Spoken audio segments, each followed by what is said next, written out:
నమస్తే, నేను మీ ఈశ్వర్. ఈ 6 న్యూస్ కి స్వాగతం. వార్తల్లోని ముఖ్య అంశాలు. బంగ్లాదేశ్ లో హిందువులపై జరుగుతున్న ఆకృత్యాలపై బహుజన్ సమాజ్ పార్టీ అధినేత్రి మాయావతి స్పందించారు.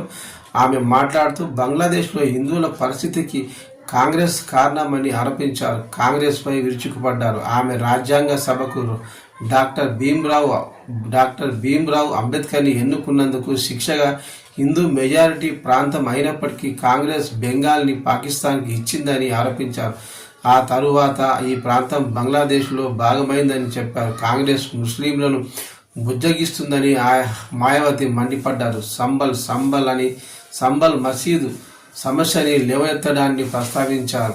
పొరుగు దేశంలో హిందువులపై పెద్ద సంఖ్యలో అగత్యాలు జరిగి బలవుతున్నారని, వారిలో దళితులు, బడుగు బలహీన వర్గాలకు చెందిన వారే ఎక్కువగా ఉన్నారని, కాంగ్రెస్ పార్టీ మౌనంగా ఉండి ఇప్పుడు సంబల్ అంటూ ముస్లిం ఓట్ల కోసం అరుస్తుందని విమర్శించారు. సమాజ్వాదీ పార్టీ కాంగ్రెస్ కి సహకరిస్తుందని దుయ్యబట్టారు. హిందువులను బంగ్లాదేశ్ నుంచి తీసుకురావాలని ఆమె కోరారు. వారి భద్రతలకు హామీ ఇవ్వకపోతే అక్కడి హిందువులని వెంటనే వెనక్కి తీసుకురావాలని ఆమె డిమాండ్ చేశారు. ఈ విషయంలో కాంగ్రెస్ ఎస్పీలు నాణ్యానికి 2 ముఖాలని, తన బాధ్యతల్ని నిర్వర్తించాలని కోరారు. కాంగ్రెస్ వల్లే బంగ్లాదేశ్లో హిందువులు నష్టపోతున్నారంటూ ఆమె మండిపడ్డారు.